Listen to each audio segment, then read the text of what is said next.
Seri 3 Pelangi di Langit Singasari. Sepasang ular naga di satu sarang. Cerita, Esa Mintarja. Audiobook, novel silat. Bab 52. Tentu tidak ada orang yang tahu, apakah memang demikian? Tidak seorang pun yang dapat membantah atau membenarkan, bahwa semasa Ken Dedes masih menjadi istri Aku Tunggul Ametung ia memang sudah berhubungan dengan Ken Arok yang waktu itu merupakan salah seorang hamba istana yang paling dekat dengan Aku dan permaisurinya itu. Tetapi keadaan lahiriahnya menunjukkan bahwa saat Ken Dedes kawin dengan Ken Arok yang telah menguasai keadaan itu sedang mengandung. Ketika bayi itu lahir, maka setiap orang menganggapnya bahwa bayi itu adalah putra Aku Tunggul Ametung. Empu Baladatu mengangguk-angguk.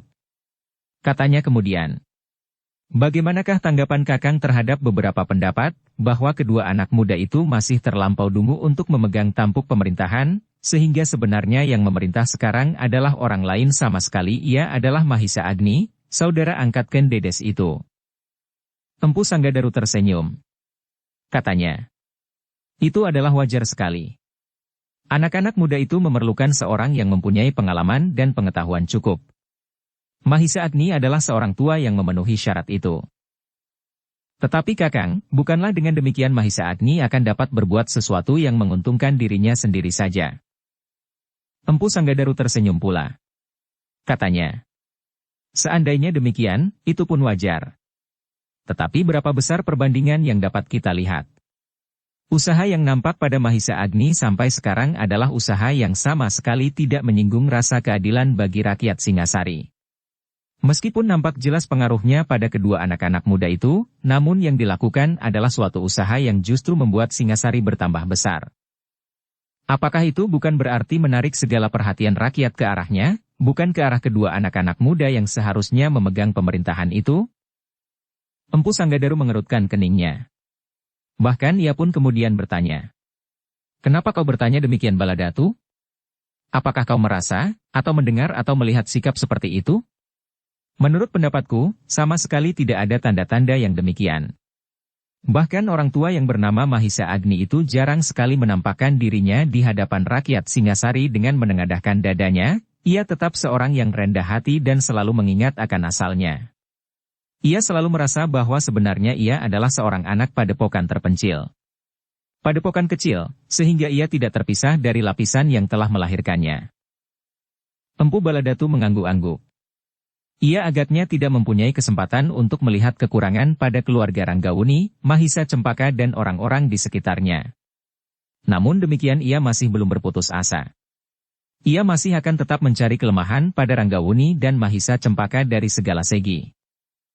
Tetapi dalam pada itu, Empu Sanggadaru berkata, Baladatu, aku pun sudah termasuk orang tua.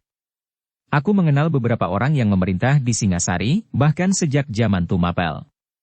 Tidak ada seorang pun yang berhasil memerintah dengan lunak tetapi mantap seperti kedua anak-anak muda ini.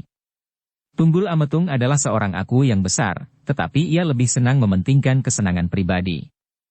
Ken Arok adalah seorang yang berusaha untuk mempersatukan daerah yang luas sehingga Singasari menjadi kuat. Tetapi ia telah mengorbankan beberapa ribu jiwa untuk mencapai maksudnya itu. Ia menyiram tanamannya dengan darah meskipun tanamannya menjadi subur. Setelah itu, maka bertahtalah seorang maharaja yang terlalu baik hati. Kelemahan Anusapati terletak pada kelemahan hatinya itu. Meskipun ia tahu bahwa adiknya, Tojaya siap membalas dendam, namun ia sendirilah yang justru memberikan kesempatan untuk melakukannya. Perasaan bersalah dan rendah diri selalu mencengkamnya, sehingga ia tidak mampu menjadi besar. Yang terakhir sebelum kedua anak-anak muda ini adalah Tuanku Tojaya. Seorang anak muda yang keras hati, garang dan terlampau dikuasai oleh nafsunya. Ibundanya lah sumber dari kehancurannya itu. Empu Baladatu menarik nafas dalam-dalam. Rasa-rasanya ia tidak mempunyai harapan lagi untuk memancing kakaknya, agar ia bersedia berdiri di pihaknya, atau setidak-tidaknya membantunya.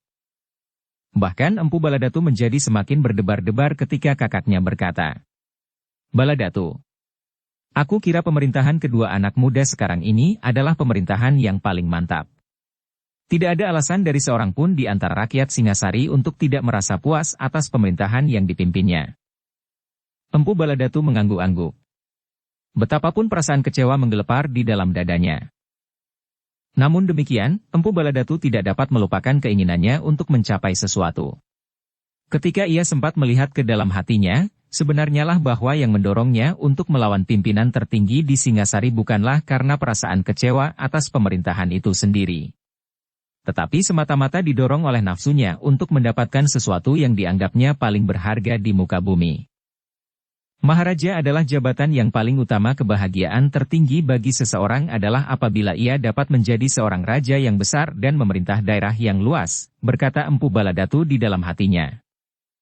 Dan ternyata bahwa Empu Baladatu tidak berpikir terlalu sederhana. Lapun mempertimbangkan kemungkinan-kemungkinan yang dapat dihadapinya dalam usahanya memenuhi nafsu yang bergejolak di dalam hatinya. Ia juga mempertimbangkan hati rakyat Singasari dan memperhitungkan kekuatan yang dapat dihimpunnya.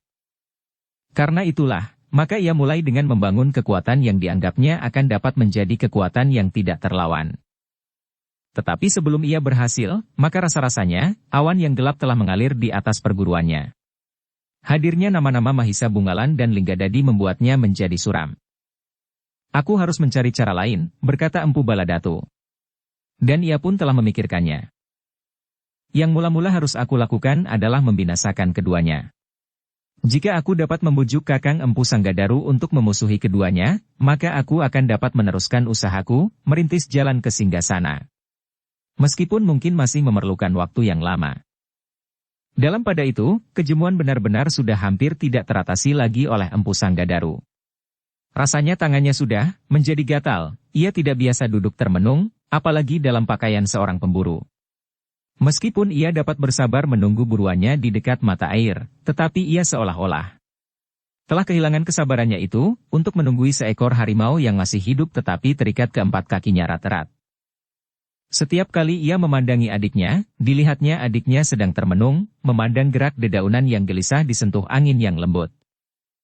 Namun dalam pada itu, selagi mereka merenungi kejemuan mereka, tetapi karena mereka sedang menjalani tugas yang dibebankan oleh kedua pemimpin tertinggi di Singasari meskipun tidak dalam kedudukannya, sehingga mereka tidak berani meninggalkannya, terasa sesuatu yang agak lain telah menyentuh firasat. Terutama Empu Sanggadaru. Karena itulah maka rasa-rasanya ia menjadi semakin gelisah. Di luar sadarnya ia bangkit dan berjalan hilir mudik di antara kedua ekor harimau yang mereka dapatkan dalam perburuan itu. Yang seekor telah mati, sedang yang lain masih hidup meskipun terikat erat-erat. Kakang nampaknya gelisah sekali, tiba-tiba Empu Baladatu bergumam. Aku menjadi jemu. Tetapi lebih dari itu, terasa ada sesuatu yang lain. Rasa-rasanya angin bertiup semakin gatal di kulit. Apakah pakaian macanmu itulah yang gatal Kakang? Empu Sanggadaru masih mengerutkan keningnya, ia masih sempat tersenyum sambil menjawab. Tentu bukan. Tetapi mungkin pula karena sudah terlalu lama tidak aku pergunakan. Tetapi lebih dari itu, aku menjadi gelisah bukan saja karena kejemuan ini. Apakah kira-kira ada sesuatu yang menyebabkan Kakang gelisah? Mungkin Kakang masih meninggalkan kewajiban yang harus Kakang lakukan? Atau barangkali karena Kakang merasa bahwa sudah waktunya memasuki hutan yang lebat ini lebih dalam lagi. Tidak. Bukan itu. Tetapi memang ada persoalan yang belum selesai. Empu Baladatu mengerutkan keningnya. Lalu. Maksudmu? Empu Sanggadaru memandang adiknya sejenak. Namun kemudian ia pun menarik nafas dalam-dalam. Katanya kemudian. Aku minta maaf kepadamu Baladatu. Justru pada saat kau berada di tempat ini. Kegelisahan ini mungkin hanyalah sekedar karena hatiku yang kecut. Apakah sebenarnya yang telah terjadi? Mudah-mudahan tidak ada sesuatu yang akan terjadi dan untung pulalah bahwa kedua anak-anak muda, pemimpin tertinggi dari pemerintahan di Singasari itu sudah kembali. Aku tidak mengerti. Sekali lagi Empu Sanggadaru menarik nafas dalam sekali. Lalu. Setiap orang dapat saja tergelincir dalam sikap dan perbuatan yang tidak dikehendakinya sendiri. Dan aku sudah melakukannya. Apa yang sudah kau lakukan? Bertanya adiknya. Sikap permusuhan. Benar-benar tidak aku kehendaki. Tetapi itu sudah terjadi. Empu Baladatu telah menjadi gelisah pula. Meskipun ia tidak mengetahui dengan pasti apa yang telah terjadi dengan kakaknya, namun ia pun dapat menduga bahwa agaknya sesuatu yang tidak menyenangkan akan terjadi. Baladatu, berkata Empu Sanggadaru kemudian. Tanganku telah terlanjur melakukan tindak kekerasan ketika sekelompok orang-orang yang tidak aku kenal lewat di sebelah padepokan. Apa yang telah terjadi? 4 orang singgah di padepokan. Aku mengira bahwa mereka adalah orang-orang yang memerlukan persinggahan. Dan aku telah memberikannya. Tetapi ternyata mereka bukannya orang yang berhati bersih. Apakah mereka telah mencuri? Tidak. Empu Sanggadaru menggeleng. Aku kira mereka tidak menyadari bahwa mereka berada di dalam sebuah perguruan. Yang nampak pada mereka adalah sebuah padepokan dan hasil buruan itu. Itulah sebabnya, sejak mereka memasuki padepokanku sikapnya benar-benar memuakkan.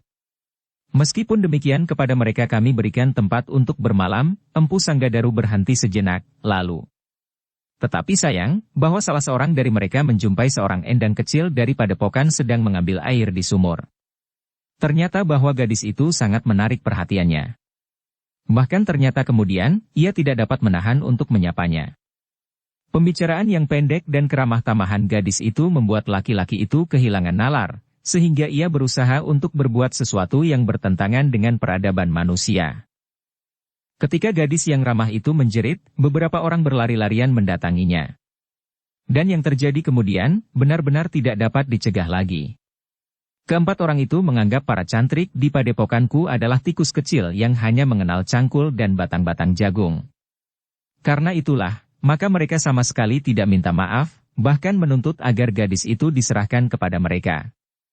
Itulah awal dari peristiwa yang sama sekali tidak aku kehendaki. Ketika aku datang ke tempat itu, karena aku berada di Pategalan ketika seorang cantrik berlari-lari mencariku, aku menjumpai 2 sosok mayat dari keempat orang itu. Sedang yang 2 lainnya berhasil melarikan diri. Baru pada mayat itu aku dapat mengenal bahwa orang-orang itu adalah orang-orang yang memiliki ilmu yang bersumber pada roh-roh jahat. Ilmu yang sering disebut ilmu hitam. Empu Baladatu terkejut mendengar keterangan itu.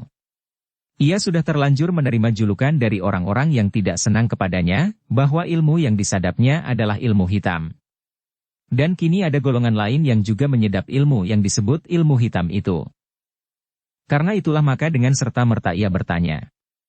Kakang, apakah Kakang mengenal ciri-ciri dari orang-orang yang Kakang sebut berilmu hitam itu? Aku pernah menjumpai sebelumnya Baladatu. Aku pernah melihat ciri seperti yang nampak pada kedua sosok mayat itu. Apakah ciri itu Kakang? Aku melihat kepala serigala yang sedang menganga. Desis seorang prajurit yang bertubuh tinggi. Empu Baladatu menarik nafas dalam-dalam. Tentu yang dimaksud bukanlah 1 atau 2 orang anak muridnya, karena tidak seorang pun yang mengenakan ciri-ciri semacam itu.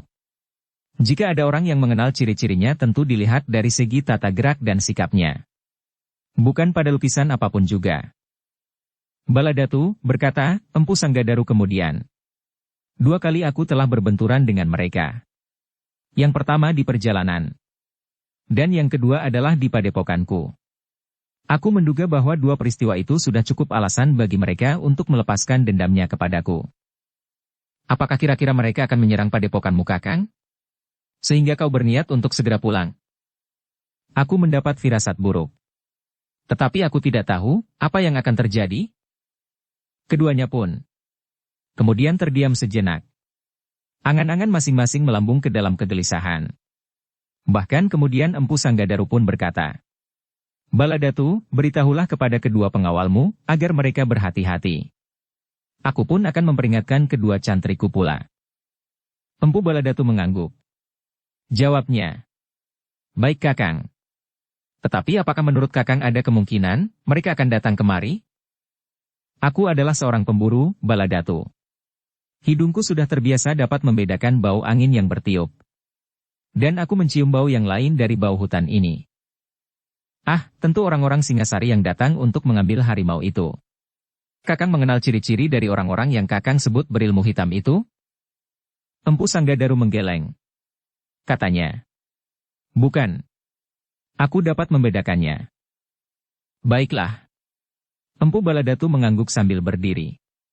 Aku akan memanggil kedua pengawalku.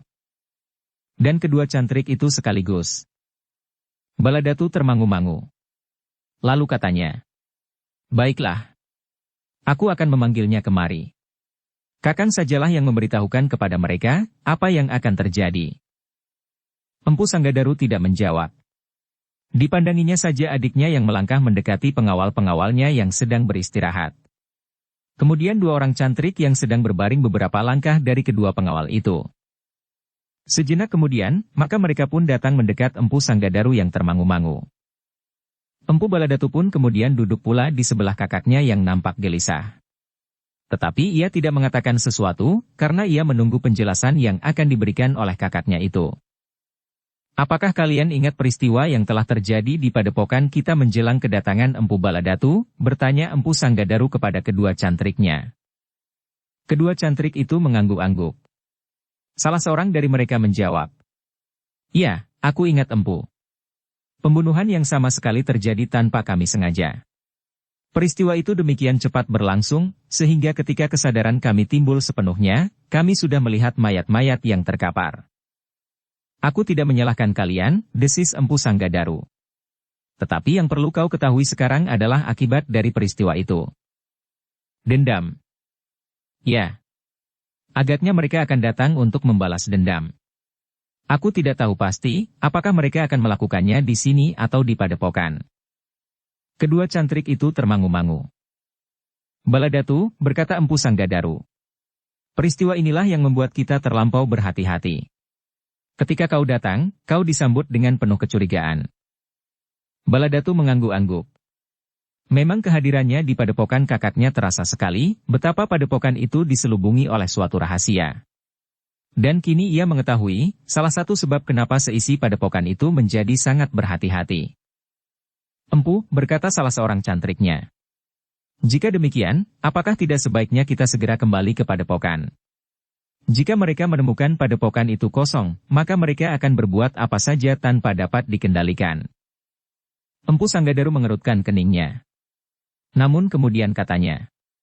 Kita tidak perlu kembali ke padepokan. Hi, Baladatu. Apakah kau masih mengira bahwa yang datang itu orang-orang dari Singasari? Mata Empu Baladatu tiba-tiba saja terbelalak. Telinganya memang mendengar sesuatu, dan matanya melihat daun yang bergerak-gerak, tetapi tidak oleh angin. Kau benar Kakang, jawabnya.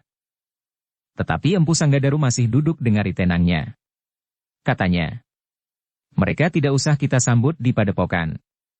Agaknya mereka memang tidak sabar menunggu kehadiran kita dari perburuan. Maksud Empu, desis salah seorang cantriknya. Perhatikanlah keadaan di sekitarmu. Mungkin kau akan segera mengetahui. Cantrik itu termangu-mangu. Demikian juga kedua pengawal Empu Baladatu.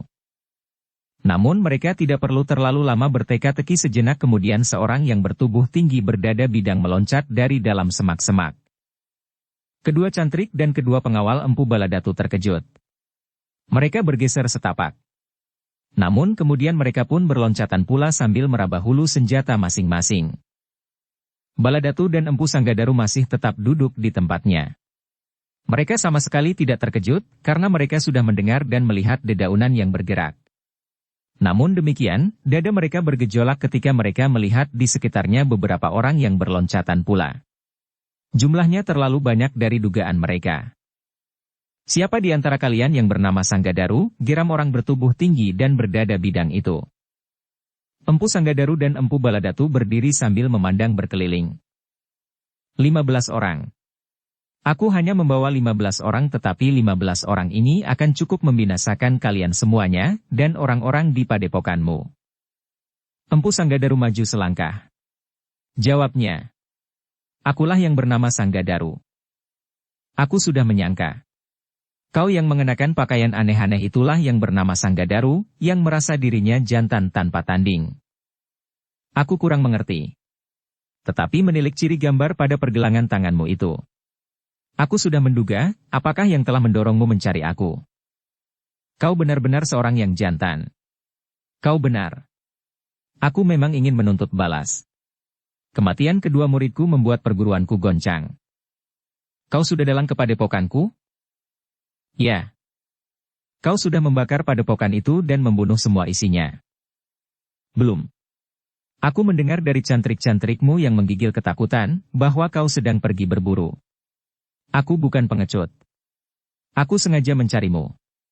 Jika aku sudah membunuhmu, maka padepokanmu akan aku kuasai dengan seluruh isinya. Juga gadis yang menumbuhkan persoalan itu. Bahkan semua perempuan yang ada. Empu Sanggadaru menarik nafas dalam-dalam. Sekilas dipandanginya beberapa orang yang berdiri tegak di sebelah-menyebelah orang yang bertubuh tinggi dan berdada bidang itu. Mereka adalah orang-orang kepercayaanku, berkata orang bertubuh tinggi itu. Meskipun jumlah kami hanya 15, tetapi kami dapat meratakan hutan ini. Siapakah namamu Kisanak? Bertanya Empu Sanggadaru tiba-tiba. Orang itu mengerutkan keningnya. Sekilas ia memandang Empu Baladatu. 2 orang cantrik dan 2 orang pengawal. Baru kemudian ia berkata, tidak ada gunanya kau bertanya tentang namaku. Juga nama orang-orangku. Yang penting, kami adalah orang-orang yang tidak dapat dihina dengan cara apapun juga. Kami adalah orang-orang dari perguruan Serigala Putih. Oh, desis Empu Sanggadaru, ciri serigala itu menunjukkan siapakah kalian. Kalian adalah orang-orang yang disebut berilmu hitam. Tetapi bahwa kau menyebut perguruanmu dengan nama Serigala Putih adalah sangat mengejutkan. Pemimpin perguruan Serigala Putih itu tertawa terbahak-bahak. Katanya, kenapa kau persoalkan nama yang telah kami pilih? Serigala Putih. Bagus selagi. Meskipun orang lain menyebut kami berilmu hitam. Empu Sanggadaru mengangguk-angguk. Memang tidak ada hubungan antara nama dan landasan ilmumu itu. Kau dapat memilih nama yang paling bagus sekalipun menur putih misalnya. Atau barangkali nama sejenis burung yang paling indah. Cukup, bentak pemimpin Serigala Putih itu. Jangan mencoba bergurau untuk melunakkan hatiku. Sekarang aku akan menuntut tanggung jawabmu atas kematian orang-orangku di padepokanmu. Baiklah. Empu Sanggadaru menarik nafas. Tetapi apakah kau sudah mengetahui sebab-sebabnya? Orang-orangku sudah mengatakan kepadaku. Apakah mereka berkata dengan jujur? Orang-orangku adalah orang-orang yang jujur. Mereka mengatakan kepadaku bahwa orang-orangmu marah karena orang-orangku yang kebetulan bermalam di padepokanmu menginginkan seorang gadis. Hanya seorang gadis yang tidak berarti. Tetapi kau membunuh orang-orangku. Orang laki-laki. Empu Sanggadaru mengerutkan keningnya. Dengan ragu-ragu ia berkata, ya, orang-orangmu ternyata jujur. Orang-orangmu ingin merampas seorang gadis dan itu menumbuhkan kemarahan pada kami. Itu adalah alasan yang gila. Seharusnya kalian membiarkan gadis itu. Apalagi berakibat jatuhnya korban. Dan korban itu adalah laki-laki. Aku tidak mengerti, desis Empu Sanggadaru. Itulah kebodohanmu. Bagi kami, perempuan tidak ada harganya. Setiap perempuan yang masih belum dimiliki oleh siapapun juga, ia tidak berhak menolak keinginan seorang laki-laki atasnya. Perempuan bagi kami adalah beban. Jika mereka bukannya lantaran untuk melahirkan keturunan, maka mereka tentu akan kami musnahkan. Terasa sesuatu bergejolak di dalam dada Empu Sanggadaru. Sekilas ia memandang wajah Empu Baladatu yang berkerut. Ternyata Empu Baladatu pun menjadi heran. Bahkan hampir di luar sadarnya ia bertanya, jadi, kalian benar-benar tidak menghargai perempuan? Ilmu kami adalah ilmu yang paling baik di seluruh muka bumi. Bagi kami, perempuan adalah makhluk yang sama sekali tidak berharga.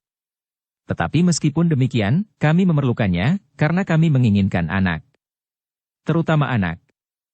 Laki-laki, meskipun kami memelihara anak-anak perempuan pula. Jadi, harga seorang perempuan tidak lebih dan tidak kurang dari yang kau katakan? Masih ada nilai yang lain. Kadang-kadang kami memerlukan perempuan seperti yang terjadi pada orang-orangku yang kalian bunuh itu. Empu Sanggadaru mengangguk-angguk.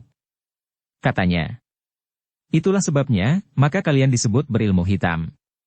Tentu kalian pernah pula pada suatu kali mengorbankan seorang gadis untuk ilmumu yang sesat itu. Dari mana kau mengetahuinya, berkata pemimpin Serigala Putih itu. Aku pernah mendengar ilmu seperti yang kau anut sekarang tetapi masih ada jenis ilmu hitam yang lain. Ilmu yang mempergunakan titik darah seseorang bagi kekuatan tenaga yang terlontar dari ilmu itu. Dan sudah tentu, bahwa keduanya adalah ilmu yang biadab. Dada Empu Baladatu tergetar mendengar kata-kata kakaknya itu. Ia sadar, bahwa kakaknya banyak mengetahui tentang ilmu yang disebut ilmu hitam yang ternyata ada beberapa macam jenis dan cara penyadapannya. Namun demikian, Empu Baladatu masih berusaha menyimpan gejolak perasaannya di dalam hatinya. Bahkan ia masih bertanya Kisanak. Seandainya kalian tidak menghargai perempuan, itu adalah tata cara di dalam lingkunganmu. Tetapi kau tidak dapat menerapkan adat itu pada orang lain yang memiliki tata cara dan adat yang berbeda. Itu adalah perbuatan pengecut. Kau sangka bahwa aku merasa wajib menghargai tata cara dan adat orang lain, ternyata kalian telah terperosok ke dalam kebodohan. Kalian menganggap bahwa kematian itu merupakan peringatan yang membuat kami jera. Tidak. Kami justru datang untuk menguasai kalian, padepokan kalian dan semua perempuan di dalamnya. Dan kalian tahu, apa gunanya kami masih juga memelihara perempuan-perempuan, seperti kami memelihara ternak, agar jenis manusia seperti juga jenis bermacam-macam binatang tidak punah karenanya. Itu pikiran gila, geram Empu Baladatu. Mungkin aku juga termasuk orang liar seperti kalian, tetapi aku masih menghargai jenis manusia. Apakah ia perempuan, apakah laki-laki seperti kami masih merasa memerlukan kawan dari orang-orang yang harus memelihara anak keturunan kami. Jangan mengigau. Aku tidak peduli anggapan orang-orangku. Karena yang bertanggung jawab adalah Sanggadaru, maka aku akan membunuhnya sekarang. Empu Sanggadaru menarik nafas. Dalam sekali. Sekilas dipandanginya Empu Baladatu dan kedua pengawalnya. Katanya kemudian. Baladatu. Kau adalah tamu di sini. Kau seharusnya tidak terlibat dalam kesulitan semacam ini. Karena itu, jika kau merasa bahwa kau tidak ikut bertanggung jawab, tinggalkan tempat ini. Mudah-mudahan orang-orang berilmu hitam itu cukup jantan dengan membiarkan orang-orang yang tidak bersalah menyingkir. Tetapi Empu Baladatu bukannya seorang penakut meskipun ia cukup licik. Orang-orangnya pun pernah melakukan seperti yang dilakukan oleh orang-orang yang disebut kakaknya berilmu hitam itu. Bahkan ia sendiri pernah melakukan kebiadaban yang barangkali senada. Namun kini, ia merasa dirinya terikat pada jalur darah keturunan. Empu Sanggadaru adalah kakaknya, sehingga ia tentu tidak akan dapat membiarkannya terjerumus dalam kesulitan justru di depan hidungnya. Karena itu, maka menjawab.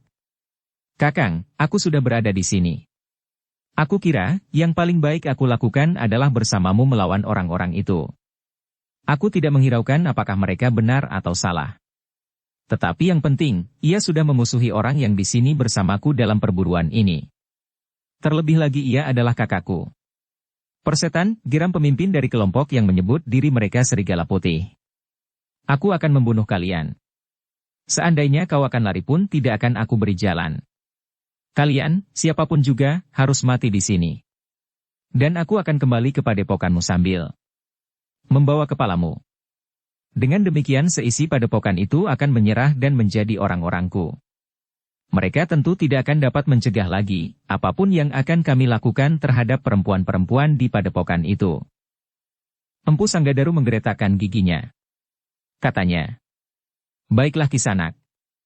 Sebenarnya lah bahwa kami pun bukan orang alim yang lembut. Kami juga orang liar dan mungkin juga biadab. Karena itu, seperti yang dikatakan adikku, marilah, seperti seekor harimau yang bertemu dengan kawanan serigala. Tentu saja di antara kami tidak akan dapat dengan lemah lembut mempersilahkan pihak lain menggigit leher, atau menyobek perut. Orang-orang dari kelompok Serigala Putih itu menjadi tegang. Dengan satu isyarat mereka pun kemudian menebar, 15 orang dengan senjata telanjang di tangan. Empu Sanggadaru mengerutkan keningnya ketika terpandang olehnya seekor harimau hidup yang terikat. Harimau itu adalah milik Maharaja Singasari. Jika ia terbunuh, tidak mustahil harimau itu pun akan dirampas pula oleh orang-orang yang mengaku diri bernama Serigala Putih. Sejenak kemudian, maka ke-15 orang berilmu hitam itu tiba-tiba telah melingkari ke-6 orang yang sedang menunggui 2 ekor harimau hasil buruan itu. Empu Baladatu menjadi berdebar-debar melihat sikap itu. Sepercik pertanyaan telah melonjak di dalam hatinya. Apakah orang yang menyebut Serigala Putih itu juga mempergunakan ilmu yang serupa? Sejenak Empu Baladatu masih menunggu. Namun tangannya telah menggenggam sebatang tombak pendek. Dengan sengaja ia tidak mempergunakan pisau belatinya, agar ia tidak terjerat ke dalam tindakan yang dapat memperkenalkan dirinya sebagai orang berilmu hitam pula. Kedua pengawal Empu Baladatu telah menggenggam pedangnya. Dengan isyarat kedua pengawalnya menyadari bahwa mereka tidak langsung masuk ke dalam ilmu mereka yang paling mantap. Sementara itu Empu Sanggadaru dan kedua cantriknya telah bersiap pula. Mereka berdiri berdekatan. Agaknya cara itu adalah cara yang paling baik untuk melawan jumlah yang jauh lebih banyak. Jika kalian menyerah, berkata pemimpin Serigala Putih itu. Mungkin aku masih mempunyai beberapa pertimbangan. Yang harus mati adalah Sanggadaru. Yang lain mungkin masih akan dapat melihat matahari terbit esok pagi. Tidak ada yang menjawab. Empu Baladatu berdiri tegak bagaikan patung dengan tombak bertangkai pendek di tangannya. Namun setiap kali di luar sadarnya, ia masih juga meraba pisau belati panjangnya. Sejenak ketegangan telah mencengkam tempat itu. Orang-orang berilmu hitam dari kelompok Serigala Putih itu telah siap dengan senjata masing-masing. Ternyata senjata mereka bukanlah pisau-pisau belati pendek atau panjang atau pisau belati rangkap, tetapi sebagian besar dari mereka adalah bersenjata pedang. Pemimpinnya memegang senjata yang agak lain, sebuah bindi yang bergerigi. Sedangkan seorang yang lain, memegang sebilah keris yang besar dan panjang, seperti sebilah pedang. Pemimpin Serigala Putih itu kemudian melekatkan jari-jarinya di mulutnya.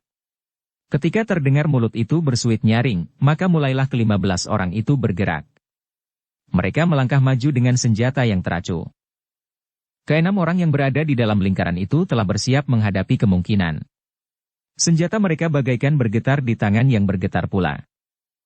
Sejenak kemudian, maka terdengar sebuah teriakan nyaring, bukan lagi sebuah suitan.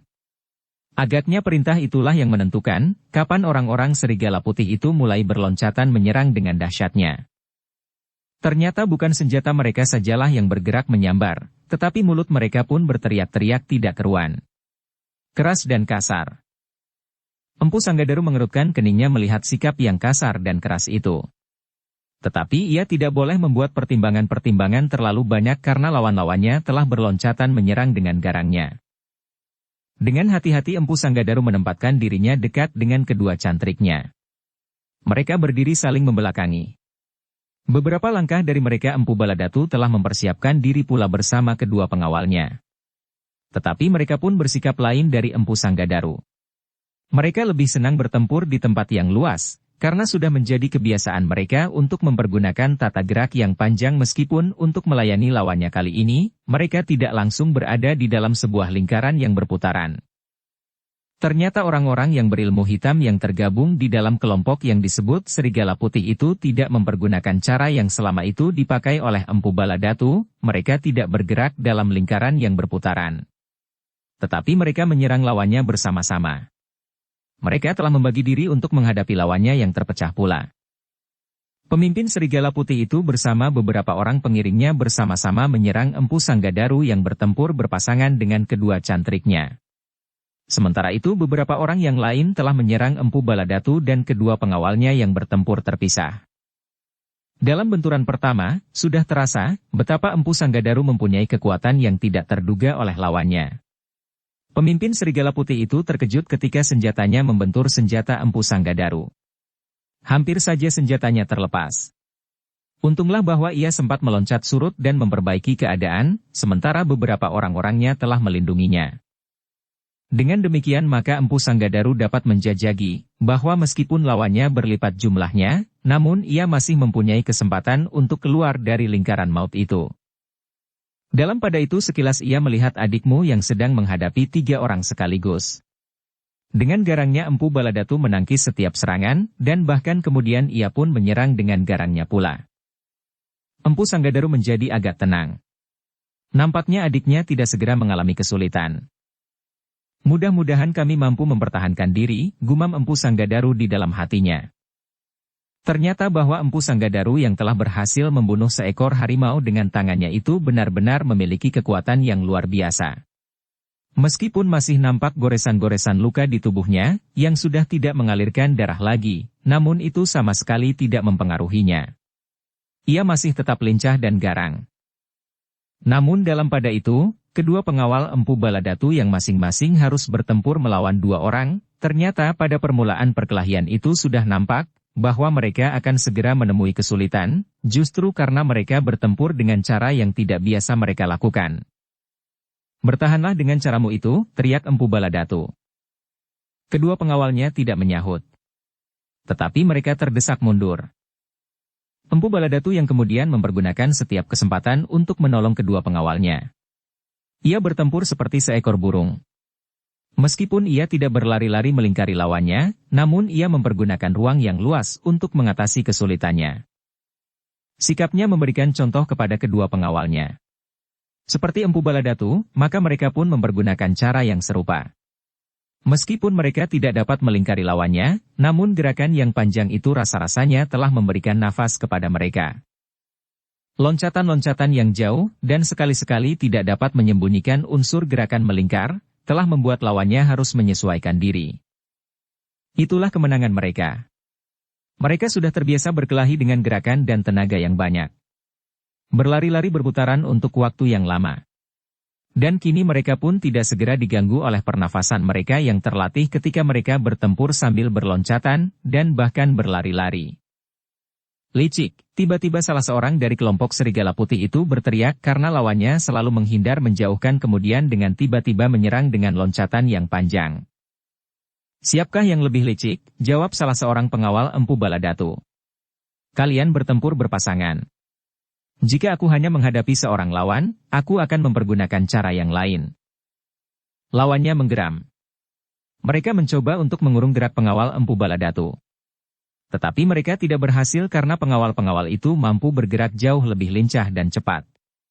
Selebihnya pernafasan mereka pun lebih terlatih untuk melakukan gerakan yang jauh lebih banyak lagi. Sementara itu, lawan Empu Sanggadaru dan kedua cantriknya telah membelah kelompoknya dan mengepung mereka bertiga. 8 orang yang dipimpin langsung oleh pimpinan gerombolan orang berilmu hitam yang bernama Serigala Putih itu. Namun nampaknya Empu Sanggadaru memang memiliki kekuatan yang melampaui kekuatan orang kebanyakan. Bahkan melampaui pemimpin gerombolan Serigala Putih itu, sehingga karena itu, maka setiap serangannya tentu telah menyibakkan lawan-lawannya. Tetapi lawan terlalu banyak. Sebanyak yang menyibak, maka sebanyak itu pulalah yang datang menyerang, sehingga Empu Sanggadaru dan kedua cantriknya harus bertempur mati-matian. Namun betapapun mereka mengerahkan tenaganya, tetapi mereka tidak banyak dapat bernafas. Mereka bahkan kemudian hampir-hampir tidak sempat menyerang sama sekali. Yang dapat mereka lakukan adalah sekedar mempertahankan diri. Meskipun demikian, Empu Sanggadaru masih berusaha untuk melihat kelemahan kepungan lawannya. Jika dengan serta-merta Empu Sanggadaru menyerang dinding kepungan yang hanya selapis itu, ia masih melihat kemungkinan untuk keluar. Tetapi ia tidak mau meninggalkan kedua cantriknya di dalam kesulitan. Karena itulah, sebelum menemukan suatu cara yang paling baik untuk mematahkan kepungan itu, maka Empu Sanggadaru masih membatasi diri, sekedar bersama-sama dengan kedua cantriknya untuk bertahan. Dalam pada itu, Empu Baladatu ternyata dapat lebih leluasa melakukan perlawanan meskipun lebih banyak berloncatan dan berputar-putar.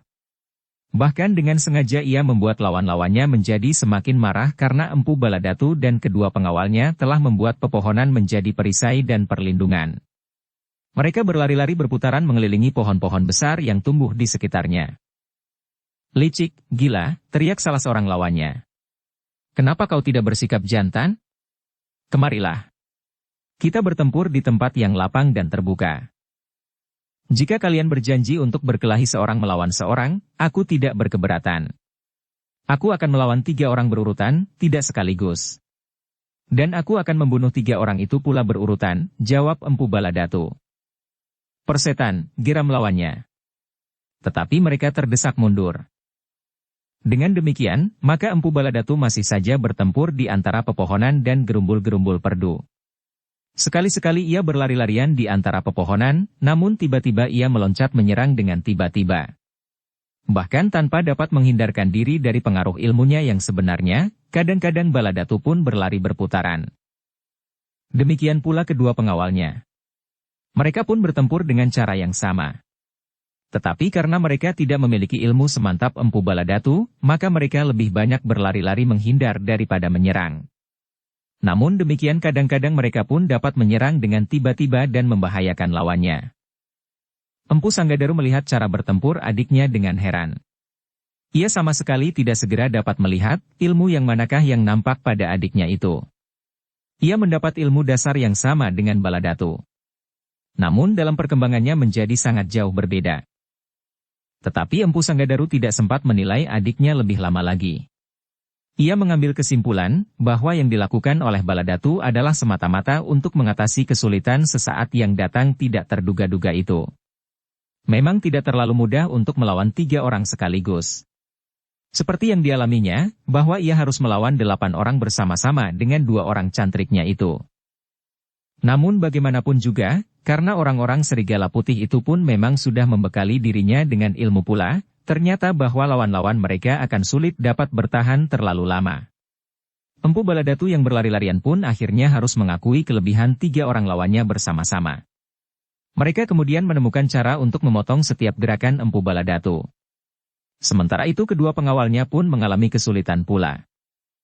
Seperti Empu Baladatu, Empu Sanggadaru pun mengalami tekanan yang sangat berat. Semakin lama terasa semakin berat. Apalagi pimpinan serigala putih itu ada di antara mereka yang beramai-ramai mengepung Empu Sanggadaru.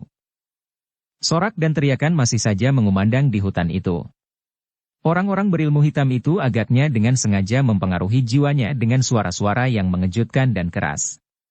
Sangat keras. Namun agaknya teriakan-teriakan itu juga memberikan tekanan dan dorongan pada setiap gerak yang mereka lakukan. Jika untuk beberapa lama, ke-6 orang itu masih dapat bertahan, itu adalah karena ternyata mereka memiliki ilmu yang lebih baik dari lawan-lawannya. Tetapi perbedaan jumlah ternyata telah sangat menentukan pula.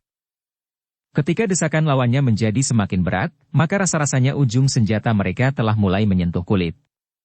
Dengan mengerahkan ilmu dan tenaga, ke-6 orang itu masih dapat menghindar dan menangkis setiap serangan.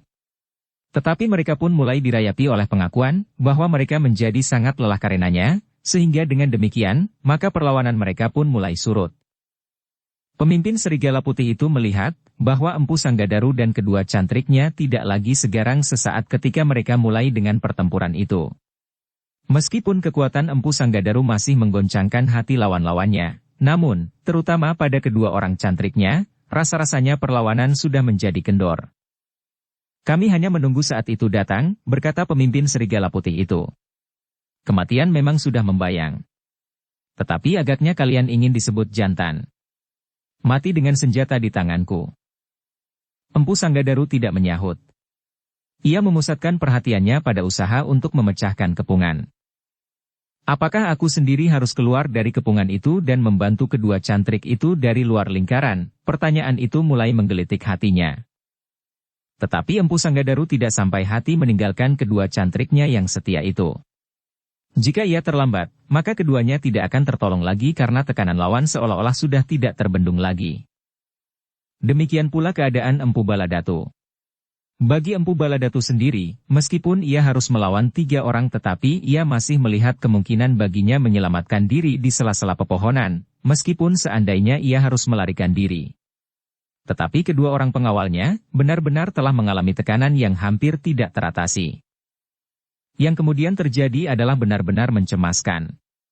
Seandainya pada saat yang dekat, Empu Baladatu dan Empu Sanggadaru masih dapat bertahan, tetapi jika para pengawalnya dan cantriknya terbunuh, maka akan datang saatnya, keduanya pun akan terbunuh pula. Tetapi Empu Sanggadaru tidak akan ingkar. Seandainya ia harus mati karena dendam yang menyala di hati lawan-lawannya itu, ia sudah ikhlas. Tetapi yang mendebarkan jantungnya justru akibat dari kematiannya. Orang-orangnya di padepokan tentu akan mengalami perlakuan yang sama sekali tidak diinginkan. Jika aku sempat mengumpulkan kekuatan di padepokan, maka tentu tidak akan dapat terjadi perlakuan serupa, desis Empu Sanggadaru di dalam hatinya. Tetapi yang terjadi sudah terlanjur terjadi. Ia tidak berada di antara anak buahnya. Adalah suatu kelengahan bahwa dalam keadaan yang gawat aku meninggalkan padepokanku, ia melanjutkan di dalam hati. Tetapi semata-mata karena keinginanku untuk mengantarkan adikku melihat isi hutan ini. Dan aku sama sekali tidak memperhitungkan bahwa hal itu akan terjadi saat ini, justru ketika aku sedang terpisah dari cantrik-cantrikku. Tetapi semuanya itu sekedar penyesalan yang tidak akan berarti apa-apa. Ia harus bertempur dan tanpa dapat lagi menghindari kemungkinan buruk yang bakal terjadi. Namun dalam kesulitan itu, tiba-tiba semua pihak yang sedang bertempur terkejut ketika beberapa orang muncul dari balik gerumbulan-gerumbulan perdu di sekitar lapangan kecil yang menjadi arena perkelahian itu. Apalagi ketika mereka melihat bahwa yang datang itu adalah beberapa orang prajurit dalam pakaian keprajuritan. "Apakah yang telah terjadi?" berkatanya seorang paling di antara mereka. Empu Sanggadaru segera mengenal orang itu, meskipun ia berpakaian keprajuritan. Karena itu, ia pun menjawab, "Kami sedang menghadapi dendam yang membakar hati kelompok Serigala Putih. Sekelompok orang yang berilmu hitam." "Hi?" Lembu Ampal terkejut. Baru saja ia disangka oleh 3 orang yang tidak dikenalnya sebagai orang-orang berilmu hitam. Dan kini ia benar-benar berhadapan dengan sekelompok orang yang disebut berilmu hitam. Sejenak Lembu Ampal sempat mengamati pertempuran yang agaknya telah terganggu itu. Dengan kening yang berkerut ia berkata, "Aku sudah beberapa saat mengintip pertempuran ini dari balik gerumbul. Ketika aku mendekati tempat ini untuk mengambil harimau itu bersama beberapa orang prajurit, aku mendengar suara ribut. Orang-orang yang berteriak dan memaki-maki. Karena itulah, maka kami memutuskan untuk mendekati tempat ini dengan diam-diam. Dan sekarang, ternyata bahwa di tempat ini telah terjadi pertempuran." "Persetan," geram pemimpin kelompok Serigala Putih itu. "Jangan ganggu kami. Jika kalian ingin mengambil harimau itu, ambillah. Kami tidak mempunyai persoalan apapun juga dengan kalian. Mungkin. Tetapi kami mengenal Empu Sanggadaru. Karena itu, mau tidak mau, kami pun akan tersentuh juga oleh persoalan yang sedang terjadi sekarang ini. Jika kau mengenalnya, itu bukan berarti bahwa kau telah terlibat dalam persoalannya. Sanggadaru telah membunuh beberapa orang dari padepokanku. Dan aku kini datang untuk menuntut balas. Tetapi pembunuhan itu tidak terjadi dengan semena-mena," sahut Empu Sanggadaru. "Orang-orangmu telah melanggar adab yang berlaku dalam pergaulan manusia. Aku tidak mengakui peradaban orang lain, kecuali yang berlaku di dalam lingkungan kami. Karena itu, kami tidak dapat dipersalahkan. Apalagi dibunuh." Lembu Ampal yang mendengar keterangan itu, dapat mulai melihat meskipun samar, persoalan apakah yang sedang terjadi. Karena itu, maka ia pun kemudian melangkah maju sambil berkata, "Adalah kewajiban kami untuk mencegah pertengkaran yang terjadi seperti sekarang ini.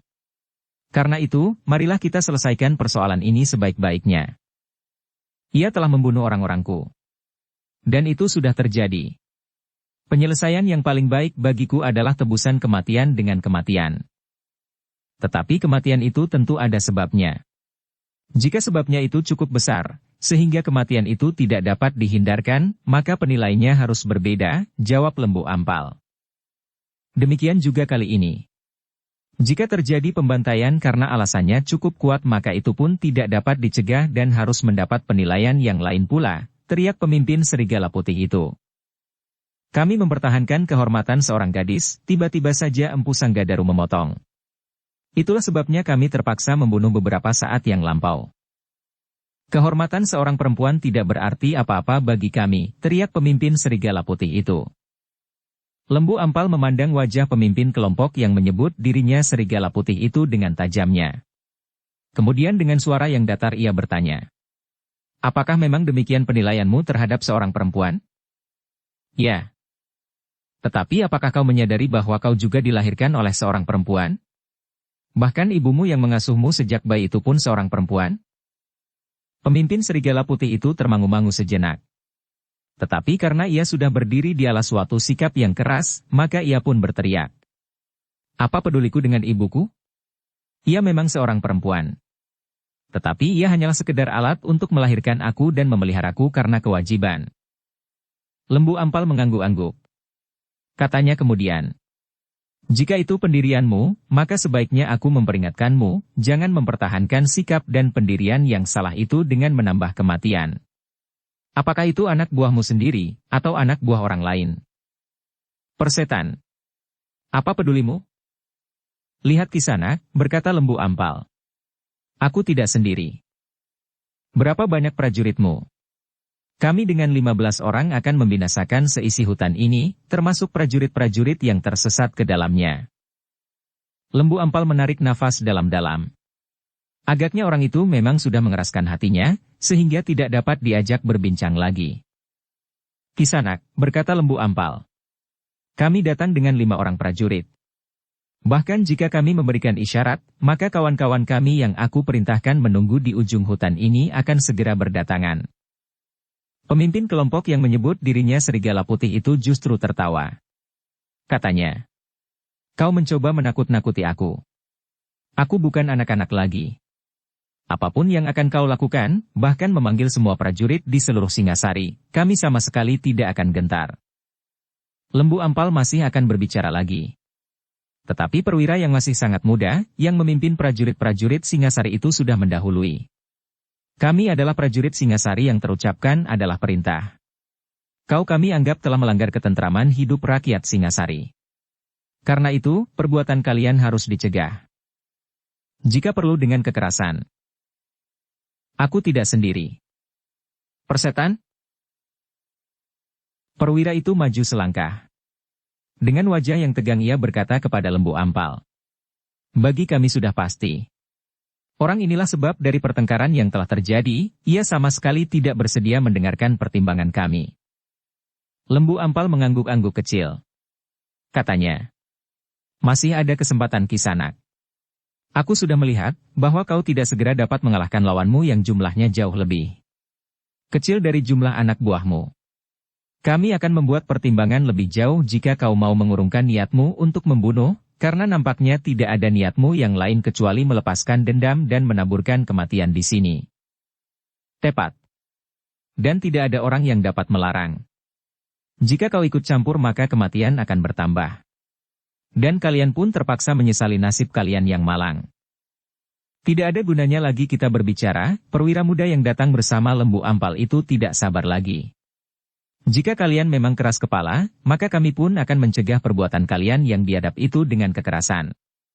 Mungkin benar sebutan bagi kalian, bahwa kalian adalah orang-orang yang berilmu hitam seperti yang dikatakan oleh pemburu itu. Apapun yang kalian katakan, aku tidak peduli. Kami akan membunuh kalian dan melemparkan kalian ke mulut harimau yang terikat tetapi masih hidup itu.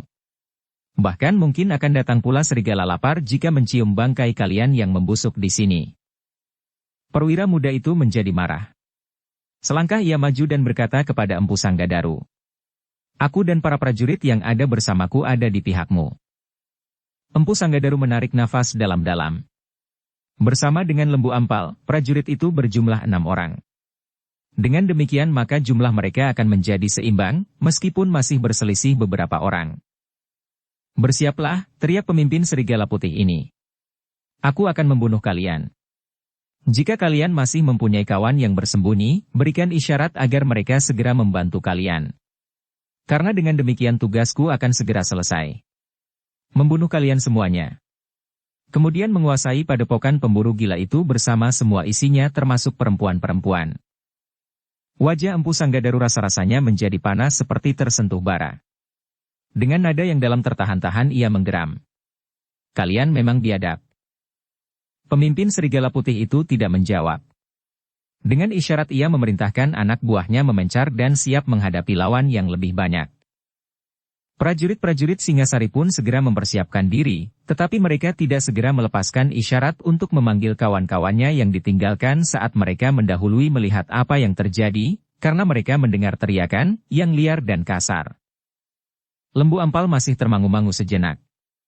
Namun ia tidak mendapat kesempatan karena pemimpin Serigala Putih itu sudah meloncat menyerang Empu Sanggadaru, sementara anak buahnya pun segera berloncatan pula menyerang setiap orang yang ada di dekat mereka termasuk Empu Baladatu dan Lembu Ampal.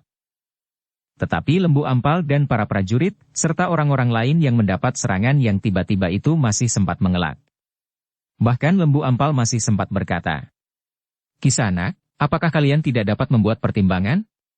Sebelum kami turun di gelanggang, kalian sudah mendapat kesulitan untuk mengalahkan lawan-lawan kalian yang jumlahnya jauh lebih kecil dari jumlah kalian. Apalagi sekarang." "Persetan," geram pemimpin kelompok Serigala Putih itu. "Waktunya sebenarnya sudah tiba untuk membinasakan pemburu gila yang menyebut dirinya bernama Empu Sanggadaru itu. Tetapi kalian telah mengganggu sehingga saat itu tertunda beberapa saat. Namun kalian tidak akan mampu mencegahnya. Bahkan kalian pun akan ikut serta binasa bersama mereka. Seandainya kami tidak cukup kuat, maka kami dapat memanggil kawan-kawan kami yang berada tidak jauh dari tempat ini. Sudah aku katakan, aku tidak takut. Jangan mencoba menakut-nakuti kami dengan cerita bohongmu itu. Lembu Ampal menarik nafas dalam-dalam. Ia meloncat surut ketika seorang lawannya menyerang dengan ujung pedangnya yang runcing. Namun dalam pada itu, perwira prajurit yang masih muda itu sama sekali tidak dapat menahan hati lagi. Kesabarannya tidak selapang Lembu Ampal yang umurnya sudah hampir 2 kali lipat dari umur perwira muda itu. Karena itulah, maka sambil berteriak ia menyerang. Baiklah. Aku akan memperlihatkan kepada kalian, bahwa aku tidak sedang membual. Serangannya pun tiba-tiba menjadi semakin garang. Senjatanya berputaran menyambar-nyambar. Agaknya ia benar-benar akan membuktikan ucapannya, bahwa ia tidak sedang bergurau. Lembu Ampal sendiri tidak banyak mengalami kesulitan melayani 2 orang lawannya sekaligus. Tetapi keduanya bukannya orang terkuat di dalam lingkungan Serigala Pulih, sementara pemimpinnya yang mendendam sepanas api kepada Empu Sanggadaru dibantu oleh seorang pengawalnya, masih saja berusaha membunuh Empu Sanggadaru itu. Kelebihan yang seorang lagi dari gerombolan Serigala Putih itu telah menggabungkan diri dengan seorang kawannya yang bertempur melawan Empu Baladatu. Agaknya mereka menyadari bahwa Empu Baladatu pun merupakan seorang yang pilih tanding. Dengan demikian, maka orang-orang berilmu hitam dari gerombolan yang menyebut dirinya Serigala Putih itu ternyata telah menjerumuskan diri mereka sendiri ke dalam kesulitan. Ternyata bahwa dendam yang menyala membakar jantung mereka, telah memburamkan mata mereka yang tidak lagi dapat melihat kenyataan. Dengan demikian, maka keadaan pun segera berbalik. Orang-orang dari gerombolan Serigala Putih pun segera mengalami tekanan yang berat. Dalam pertempuran seorang lawan seorang, maka mereka sama sekali tidak akan mampu mengalahkan para prajurit Singasari. Apalagi perwira muda yang marah itu. Sedangkan pengawal Empu Baladatu pun adalah pengawal yang terpilih. Demikian juga agaknya para cantrik yang mengikuti Empu Sanggadaru. Yang mengalami kesulitan di antara mereka adalah Empu Sanggadaru sendiri, meskipun ia masih merasa mampu untuk mempertahankan dirinya. Ia harus melawan pemimpin gerombolan yang menyebut dirinya Serigala Putih itu dibantu oleh seorang anak buahnya yang tidak kalah buasnya dengan pemimpin kelompok itu sendiri. Karena itulah maka Empu Sanggadaru masih harus mengerahkan kemampuannya. Ia harus mempertahankan dirinya sejauh-jauh dapat dilakukan, sebelum kemudian dengan tiba-tiba ia mencari kesempatan untuk mengurangi jumlah lawannya. Namun lawannya pun agaknya mempunyai pertimbangan yang cukup berbahaya baginya. Pemimpin Serigala Putih itu berusaha untuk dapat membunuh Empu Sanggadaru segera, sehingga ia kemudian dapat membantu kawan-kawannya, mengurangi jumlah lawannya seorang demi seorang. Karena itulah maka pemimpin gerombolan Serigala Putih itu dengan bernafsu sekali berusaha menghancurkan Empu Sanggadaru secepat-cepatnya. Tekanan itu memang terasa semakin berat. Pemimpin gerombolan itu agaknya benar-benar telah mengerahkan puncak kemampuannya. Ketika ia dikepung oleh beberapa orang Serigala Putih bersama kedua cantrik, agaknya pemimpin gerombolan itu masih belum mengungkapkan ilmu puncaknya, seperti yang dialaminya saat itu. Namun ketika sekilas ia memandang pertempuran di sekitarnya, ia merasa berlega hati, karena nampaknya tidak seorang pun dari mereka yang berada di pihaknya mengalami kesulitan. Adiknya, Empu Baladatu yang juga harus melawan 2 orang, juga tidak mengalami kesulitan karena keduanya bukanlah orang-orang puncak dari kelompok Serigala Putih itu. Demikian pula Lembu Ampal. Bahkan Empu Sanggadaru dapat melihat dengan jelas, bahwa Lembu Ampal akan segera dapat memenangkan perkelahian itu apabila dikehendaki. Tetapi Empu Sanggadaru tidak dapat berteriak agar Lembu Ampal melakukannya dan kemudian membantunya, meskipun sebenarnya bahwa ia merasa sangat berat melawan pemimpin gerombolan yang mempergunakan segala kemampuan yang ada padanya itu. Dengan baik kedua lawan Empu Sanggadaru itu dapat bekerja bersama, meskipun tingkat kemampuan mereka tidak sama. Setiap kali mereka berhasil saling melindungi dan mengisi kekurangan yang lain sehingga Empu Sanggadaru menjadi berdebar-debar. Namun dalam pada itu, ketika pertempuran itu sedang berlangsung, tiba-tiba saja telah tumbuh sesuatu di hati Empu Baladatu. Jika benar orang-orang ini berilmu hitam, apapun jenisnya, maka mungkin pada suatu saat ia akan dapat menghubungi mereka. Mungkin mereka akan dapat diajak bekerja bersama. Bukan saja untuk mengembangkan niatnya, kekuasaan tertinggi di Singasari, tetapi juga ia akan dapat mengembangkan ilmunya dengan tata gerak yang memiliki nafas yang sejalan. Meskipun ada beberapa perbedaan-perbedaan yang mungkin dapat tertembus oleh kepentingan bersama. Karena itu, Maka Empu Baladatu tidak segera mengerahkan segenap kemampuannya untuk membinasakan kedua lawannya meskipun ia mampu. Yang dilakukannya kemudian adalah sekedar mempertahankan diri. Bahkan kadang-kadang dengan sengaja ia menunjukkan kepada lawannya bahwa ia tidak ingin membunuh keduanya atau salah seorang dari mereka. Sementara itu, Lembu Ampal bertempur dengan sigapnya tetapi nampaknya ia pun tidak bernafsu untuk membunuh. Yang dilakukannya adalah sekedar bertahan dan menghindar. Namun sudah tentu dengan latar belakang niat yang jauh berbeda dengan Empu Baladatu. Yang harus bertempur dengan sekuat tenaga adalah Empu Sanggadaru. Tetapi ia sama sekali tidak mengeluh. Bahkan kedua cantriknya dan orang-orang yang berpihak kepadanya mampu mengimbangi kekuatan lawannya, bahwa sebagian dari mereka telah berhasil mendesaknya, ia sudah merasa bahwa separuh kemenangan ada di tangannya. Karena itulah ia menjadi tenang. Dan ketenangannya itu pun agaknya mempengaruhi caranya bertempur melawan kedua lawannya yang berat itu. Bersambung ke bab 53. Dukung kami dengan subscribe, follow, like, komen dan share. Terima kasih.